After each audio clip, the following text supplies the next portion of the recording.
I thought I was just being funny when I joked that he was travel size in bed. It was a silly comment, made between bites at dinner, nothing serious. But I had no idea how badly those words would hit him. The night ended with me standing outside my own house, the locks changed, my calls ignored, and then I found out he'd sold my car without telling me. We'd gone out for dinner at this little Italian place we liked. Nothing fancy but good food and a relaxed atmosphere. It was a Wednesday night, so the restaurant wasn't too crowded, just busy enough to feel lively without being overwhelming. We'd been having a normal conversation about work and weekend plans when somehow the topic shifted to one of my co-workers who'd been bragging about her new boyfriend. She'd been going on and on about how amazing he was in bed, how he was so much better than her ex, really graphic details that made everyone in the office uncomfortable. I was telling Marcus about how inappropriate she'd been, imitating her dramatic gestures and over-the-top descriptions. We were both laughing at her ridiculousness, and I was feeling particularly witty and entertaining. The wine probably didn't help my judgment. The conversation had turned into a broader discussion about workplace boundaries and oversharing. Marcus was being his usual thoughtful self, making intelligent observations about professional behavior and social norms. But I was feeling restless, wanting to be more provocative and edgy than the conversation was allowing. Maybe it was the wine, or maybe it was just my need to be the center of attention. But I started pushing the conversation toward more personal territory. I made comments about how my coworker's boyfriend probably wasn't as amazing as she claimed, how people always exaggerated their sexual experiences to make themselves look better. Marcus was playing along, agreeing that people often embellished these kinds of stories. He seemed relaxed and happy, enjoying our playful banter about other people's relationships. He had no idea that I was about to turn the conversation directly on him. I should have recognized the warning signs in my own behavior. I was feeling that familiar restlessness that usually preceded me saying something I'd regret. I was looking for a reaction, wanting to shake up the comfortable dynamic between us with something shocking or provocative. That's when I made the comment that would destroy everything. Between bites of my pasta, I couldn't help myself. I said that honestly. Compared to her stories, Marcus was travel size in bed. I laughed, thinking it was playful banter, a clever way to reference both his physical attributes and the fact that we'd been talking about my co-worker's exaggerated tales. But Marcus didn't laugh. The change in his expression was immediate and devastating. The warmth drained from his face, replaced by something cold and hurt that I'd never seen before. The easy conversation we'd been having died instantly, replaced by a silence so thick I could practically taste it. I immediately realized I'd crossed a line, but my instinct was to double down rather than apologize. I told him not to be so sensitive, that it was just a joke between partners. I even laughed again, trying to recapture the light mood we'd been enjoying moments before. But Marcus just stared at me, his jaw tight and his eyes distant. He asked for the check without finishing his meal, his voice flat and emotionless. The drive home was silent except for the radio, and I could feel the tension radiating off him in waves. The silence in the car was suffocating.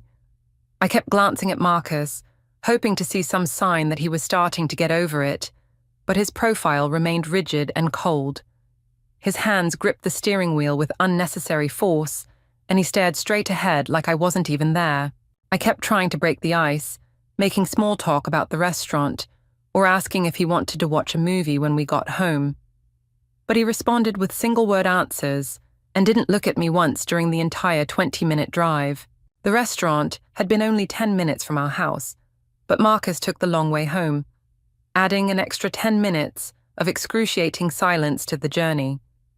I couldn't tell if he was trying to avoid getting home or if he just wasn't paying attention to where he was driving. Every red light felt like an eternity.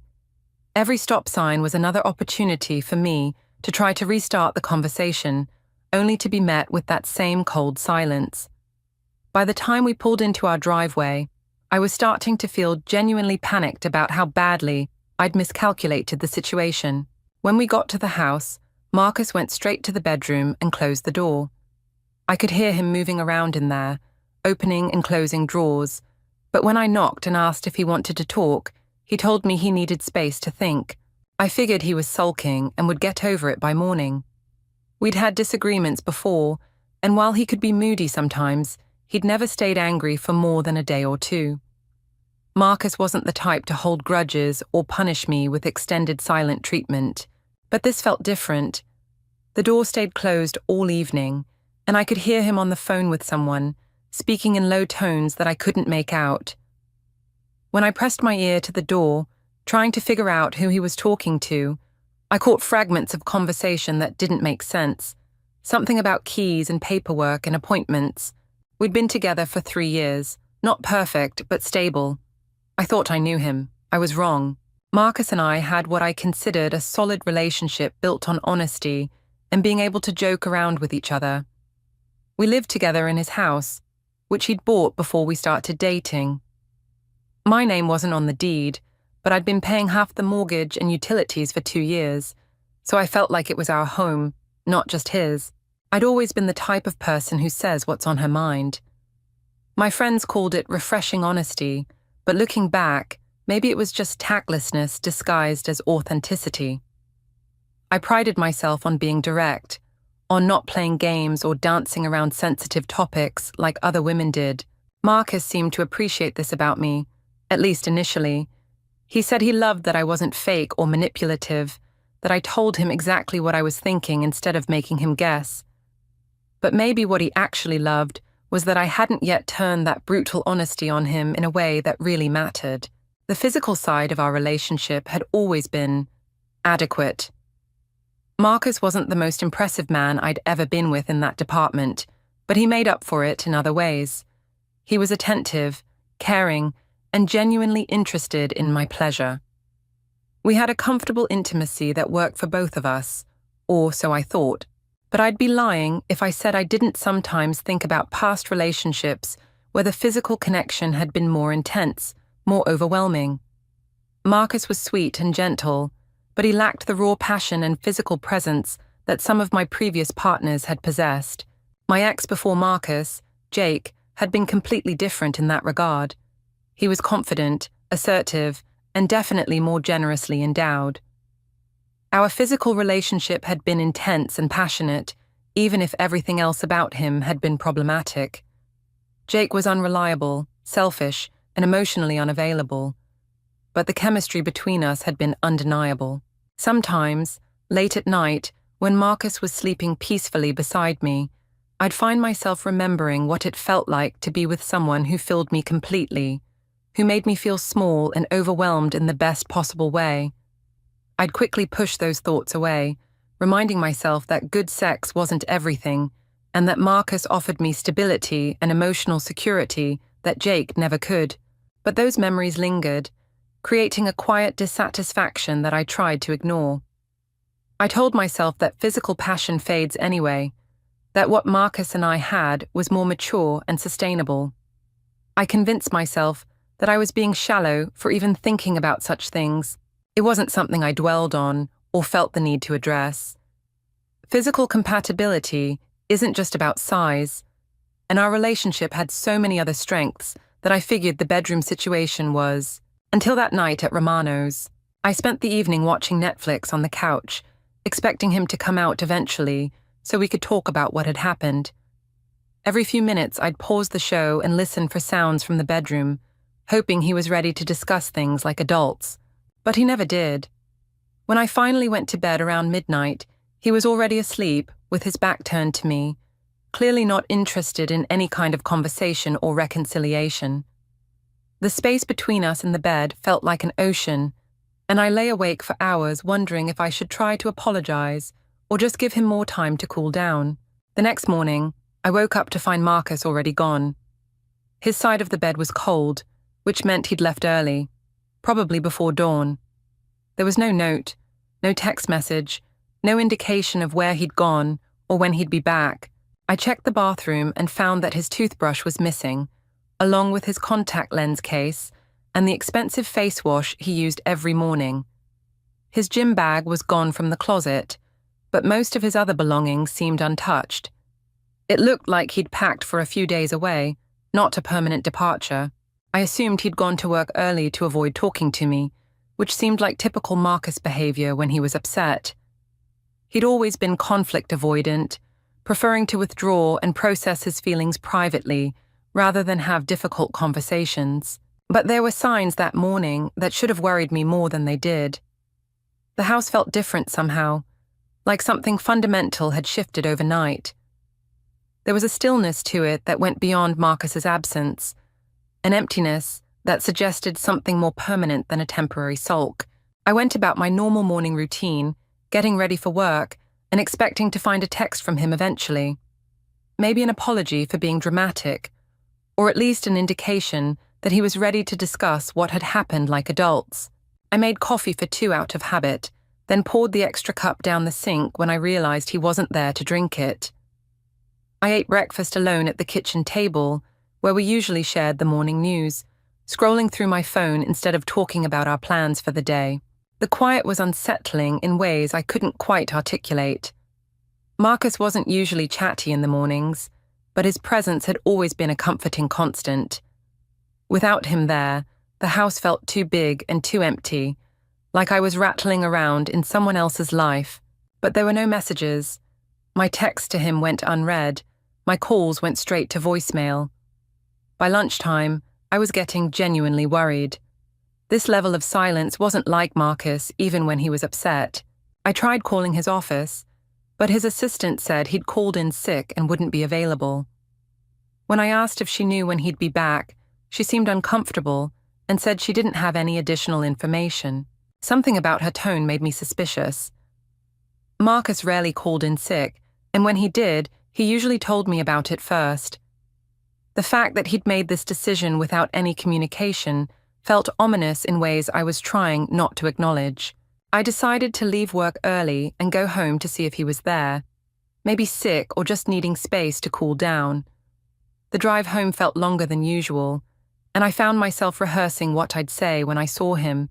I'd planned to give him a sincere apology, to acknowledge that my comment had been cruel and unnecessary.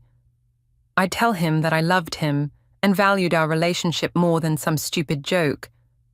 I'd promised to be more thoughtful with my words and more considerate of his feelings. But when I got to the house and tried to use my key, it didn't work. At first I thought maybe the lock was sticking, or I was using the wrong key somehow. But after trying multiple times and checking all my keys, the reality hit me. The locks had been changed. I stood on the front porch of what I'd considered my home for 2 years, unable to get inside, feeling completely bewildered. This had to be some kind of mistake. Maybe Marcus had called a locksmith for some other reason and forgotten to give me new keys. I called him repeatedly, but every call went straight to voicemail. I texted him explaining that I couldn't get into the house, asking him to call me back immediately, but hours passed with no response. That's when I noticed my car was missing from the driveway. I'd parked it there the night before, like I always did, but now the space was empty, like the car had never existed. My heart started racing as I walked around the house, checking to see if maybe I'd parked it on the street and forgotten, but it was nowhere to be found. I called the police, thinking maybe it had been stolen, but they told me I needed to file a report in person and provide proof of ownership. When I went home to get my registration and insurance papers, I remembered that everything was locked inside the house I could no longer access. That's when the full scope of what was happening began to dawn on me. This wasn't some misunderstanding or overreaction to our fight. This was deliberate, calculated, and designed to leave me completely stranded. I called Marcus's work, but his secretary said he'd taken a few days of personal leave and wasn't expected back until the following week. I tried calling his brother, but got no answer. His parents lived in another state, and I didn't have their contact information memorized. By evening, I was sitting on the front steps of the house I'd been living in for 2 years, with nothing but my purse and the clothes I'd worn to work. I had nowhere to go, no way to get there, and no access to any of my belongings. I finally swallowed my pride and called my sister Emma, who lived across town. She came to pick me up, her face a mixture of concern and confusion, as I tried to explain what had happened. Emma let me stay in her spare room, but her expression grew more troubled as the details of my situation became clear. She kept asking what I'd done to provoke such an extreme response, and when I told her about the travel size comment, she went quiet in a way that made me defensive. Over the next few days, I tried everything I could think of to reach Marcus. I showed up at his office, but security wouldn't let me up to his floor. I waited by his gym, but he never appeared. I even tried contacting mutual friends, but they all claimed they hadn't heard from him and seemed uncomfortable discussing the situation. That's when I found out about my car. Emma had been helping me research my legal options when we discovered that Marcus had sold my car to a used car dealership the morning after our dinner. The paperwork showed that he'd forged my signature on the title transfer, something that should have been illegal but was hard to prove after the fact. The car had been in both our names because Marcus had co-signed the loan when my credit wasn't good enough on its own. Technically, he had the legal right to sell it, even though I'd been making all the payments for the past year. The violation felt almost as devastating as being locked out of the house. That car represented my independence, my ability to get to work and take care of myself. Without it, I was completely dependent on others for transportation, trapped and helpless in ways I'd never experienced before. But the worst part was realizing how carefully Marcus had planned all of this. The locks hadn't been changed on impulse. He'd called a locksmith before I'd even woken up that morning. The car sale hadn't been a spur-of-the-moment decision. He'd driven it to the dealership at dawn and completed all the paperwork while I was still sleeping. This wasn't the reaction of someone who'd been hurt by a thoughtless comment. This was the calculated response of someone who'd been waiting for an excuse to destroy my life completely.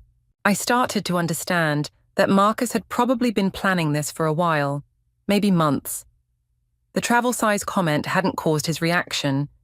It had simply provided the justification he needed to execute a plan he'd already been considering.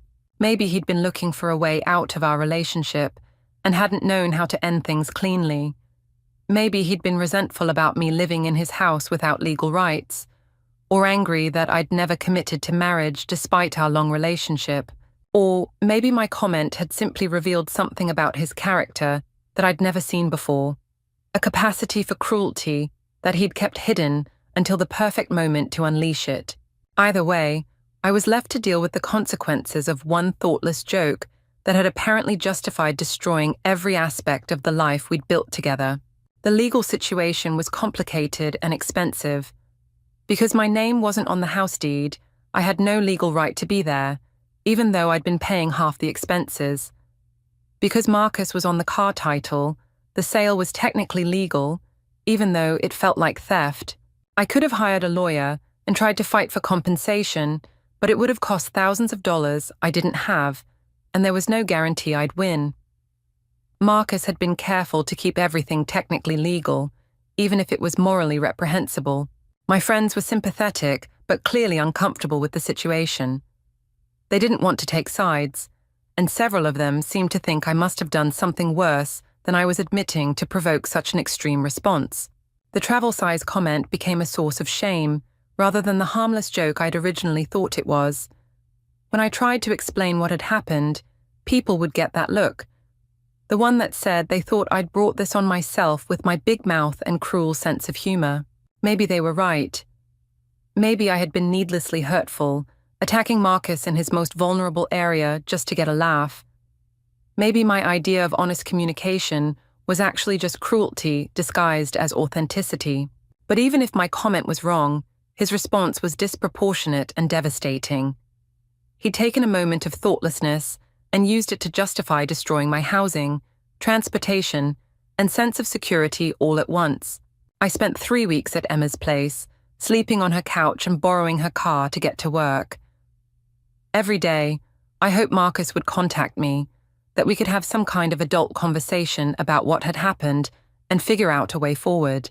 But he never called, never texted, never showed any interest in resolving the situation or even explaining his actions.